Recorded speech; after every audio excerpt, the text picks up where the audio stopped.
आज का जो वीडियो है वो पितृदोष के ऊपर बना रहा हूँ कि पितृदोष क्या होता है, इनका निवारण क्या है और बालाजी में पितृदोष का निवारण किस प्रकार कराएं या घर पे भी किस प्रकार पितृदोष का निवारण करा सकते हैं। यदि किसी के पितृ बंधे हुए हैं तो उसका क्या निवारण है। अतः वीडियो अंत तक देख।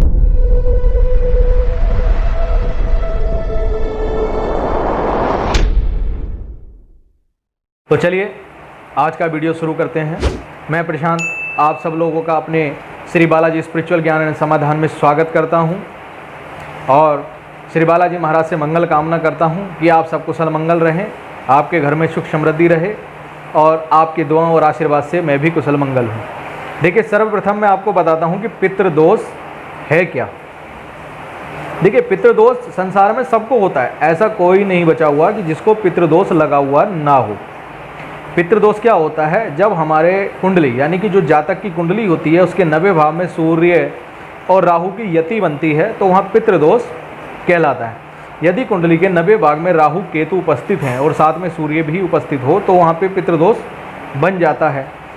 ऐसे जातक जिनके पितृदोष होता है कुंडली में, वो मानसिक असंतुलित रहता है, उनका पढ़ाई पूरी नहीं हो पाती, घर में गिलह कलेश रहता है, आर्थिक तंगी रहती है और शारीरिक और मानसिक रूप से वो लोग विकलांग होते हैं। ये पितृदोष के लक्षण हैं। हमारे जो धर्मशास्त्रों में लिखा गया है, सूर्य, मंगल और शनि, ये जो ग्रह हैं ये शुभ नहीं माने जाते और यदि 90 भाव में कुंडली के राहु या केतु आ जाए तो वहाँ पितृदोष का योग बन जाता है और उस जातक को पितृदोष कहलाता है। अब मैं आपको बताता हूँ कि पितृबंधन को लेके लोग कहते हैं हमारे पितृ बंधे हुए हैं। देखिए, पितृ को कोई नहीं बांध सकता, पितृ कभी नहीं बनते। कितना ही बड़ा तांत्रिक हो, कितना ही बड़ा मांत्रिक हो, वो आपके पितरों को नहीं बांध सकता। पितृबंधन कभी होता ही नहीं। पितृ हाँ तब बनते हैं यदि आपके पितृ किसी और को परेशान कर रहे हों, अर्थात वो उसके घर के पितृ ना हो। आपके पितृ यदि किसी और के घर संकट बन के पहुँचे हैं तो उनको बंधन में बांधा जा सकता है, बालाजी में बांध लेते हैं या कोई तांत्रिक उनको बांध सकता है। लेकिन यदि आपके घर के पितृ हैं और आपके घर में ही रहते हैं और आपसे रुष्ट हैं तो उन्हें कोई नहीं बांध सकता। पितरों को कितना ही बड़ा तांत्रिक आ जाए नहीं बांध सकता। अब मैं आपको बताता हूँ पितरों को शांत करने का उपाय। देखिए, कोई भी सोमती अमावस्या हो, अगर सोमवार के दिन पड़े तो बहुत अच्छी बात है। सोमती अमावस्या को क्या करना है, 2 जनेऊ ले लेने हैं। वो जनेऊ लेके आपको पीपल पे जाना है, साथ में कुछ मिठाई ले लेना जो भी आपको पसंद हो, शुद्ध देसी घी की बनी हुई होनी चाहिए। वो मिठाई और जनेऊ लेके और 1 लोटा जल मीठा, उसमें जल में चीनी मिला लें, उसको मीठा कर लें, थोड़े उसमें तिल गेर लें, काले तिल। उसको लेकर के आपको पीपल के पास जाना है प्रातःकाल में या शाम के समय। याद रखना, या तो सुबह सुबह जाइए या रात्रि में जाइए, कोई आपको टोके ना। प्रातःकाल का समय उचित रहता है क्योंकि वो ब्रह्म मुहूर्त का समय होता है, उस समय सबसे ज़्यादा लाभ होता है। आपको क्या करना है, ये सामग्री जो मैंने बताई है, 2 जनेऊ, मिठाई और मीठा जल लेके आप पीपल पे जाइए।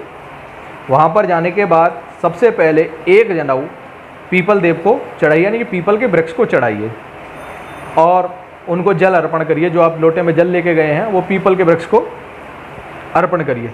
उसके बाद जो दूसरा जनेऊ है वो पीपल के वृक्ष पर ही भगवान विष्णु जी के लिए अर्पण करिए। उनका ध्यान करते हुए ओम नमो भगवते वासुदेवाय का जाप करते हुए वो जो जनेऊ है भगवान विष्णु को अर्पण करिए। ये अर्पण करने के बाद पीपल की 108 परिक्रमा आपको करनी है और पीपल की परिक्रमा करते समय भगवान विष्णु का मंत्र का जाप करना है। ओम नमो भगवते वासुदेवाय, इस मंत्र का आपको जाप करना है। हर एक परिक्रमा के बाद जो आप मिठाई लेके गए हैं वो आपको पीपल पे चढ़ानी है।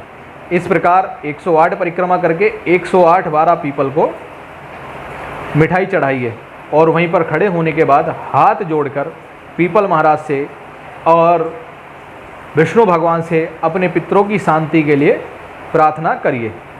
इस प्रकार आपके पितृ शांत हो जाएंगे। दूसरा उपाय, आप लोग मेहंदीपुर बालाजी जाइए, मेहंदीपुर बालाजी जाने के बाद वहाँ एक 10 रुपये की दरख्वास्त अपने पितरों के नाम की लगाइए। वहाँ जाते समय आप अपने पितरों की सामग्री लेकर जाएं, जिसमें उनके वस्त्र, खड़ाऊ अर्थात चप्पलें, जो भी सामान है, राशन वगैरह सब लेकर आप जाइए। किसी भी कर्मकांडी ब्राह्मण से आप इसके लिए पूछ लेना, मैं बता देता हूँ। उसमें उनके पूरे वस्त्र होते हैं, चप्पल होती है, जो उनको खाने पीने की चीज़ पसंद होती है उनमें से एक खाने पीने की चीज़ होती है, आटा, चावल, गेहूँ वगैरह होता है। ये सब लेकर के आप मेहंदीपुर बालाजी जाइए।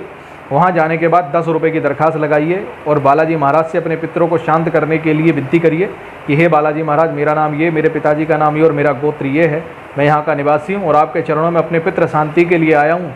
मेरे पितरों को अपने दरबार में बुला करके इन्हें शांत करिए और जो मैं सामग्री भेंट कर रहा हूँ मेरे पितरों को प्राप्त हो और आपके आशीर्वाद से मेरे पितृ शांत होकर मुझ पर प्रसन्न हो जाए। एक विधि ये है। इस प्रकार बालाजी में दरख्वास्त लगाने के बाद आप वो सामग्री यहाँ उपस्थित ब्राह्मण को दे दीजिए। ब्राह्मण को देने के बाद पास की दुकान से जनेऊ लीजिए 2।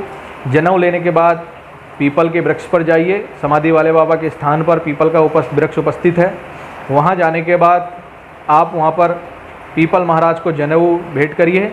एक जनेऊ विष्णु भगवान जी को भेंट करिए और वहाँ पर 108 उसकी ओम नमो भगवते वासुदेवाय का जाप करते हुए परिक्रमा करिए और उनसे अपने पितृ शांति के लिए प्रार्थना करिए। इस प्रकार भी आपके पितृ मेहंदीपुर बालाजी में शांत हो जाते हैं। तीसरी प्रक्रिया सुनिए। तीसरी प्रक्रिया यह है कि 15 दिन के पितृपक्ष आते हैं, वो पितरों के लिए ही होते हैं और उसमें सबसे ज़्यादा शांत होते हैं।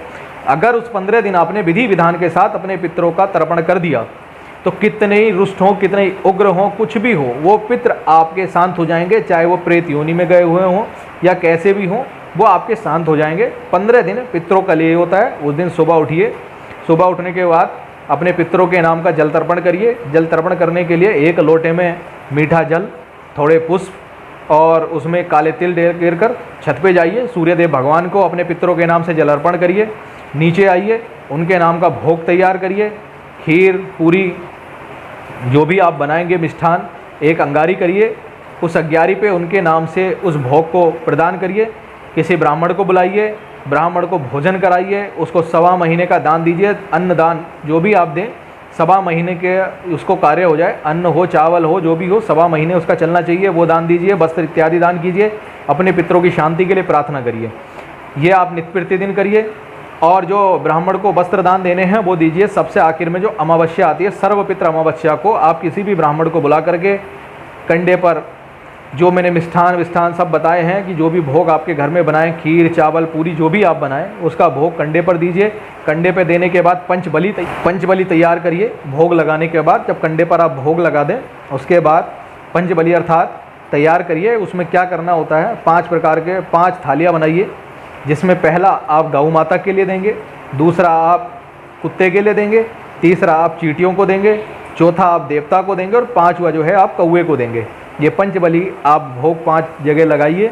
5 जनों को भोग देने के बाद ब्राह्मण को भोग कराइए। उचित प्रकार की दक्षिणा दीजिए। अन्न इत्यादि दान करिए उन्हें 1.25 महीने के लिए कि 1.25 महीने उनका चल जाए। इस प्रकार आपके पितृ भी शांत हो जाएंगे। ये 3 विधि मैंने आपको पितरों को शांत करने की बताई है। तीनों विधि को आप विधि विधान के साथ अपने घर करिए। सोमवती अमावस्या को पीपल पे करिए। बालाजी जाएं, बालाजी वाला उपाय करिए और पितृ अमावस्या आने वाली है, उस पर इस प्रकार आप भोग लगाइए। आपके पितरों को अवश्य मुक्ति मिल जाएगी और वो शांत हो जाएंगे। आप पर उनकी कृपा होगी। आप पितृदोष से मुक्त हो जाएंगे। और अपने मन से ये विचार निकाल दीजिए कि आपके पितृ बंधे हुए हैं, पितृ कोई नहीं बांध सकता आपके। हाँ, रुष्ट भले ही हो जाते हैं वो आपसे, लेकिन उन्हें कोई नहीं बांध सकता। आप उम्मीद करता हूँ आपको मेरी दी हुई जानकारी पसंद आई होगी। तो जो भी आपकी जानकारी में बेचारे परेशान हो, जिनको लगता है कि पितृदोष है, उन्हें आप मेरी वीडियो सेंड करिए, उनको भी समझ में आएगा विधि। और मेरे इस चैनल को सब्सक्राइब करिए, पास आए बेल आइकन को दबा दीजिए, जिससे मेरे आने वाले अपडेट आपको मिलते रहें। जब तक के लिए जय श्री राम।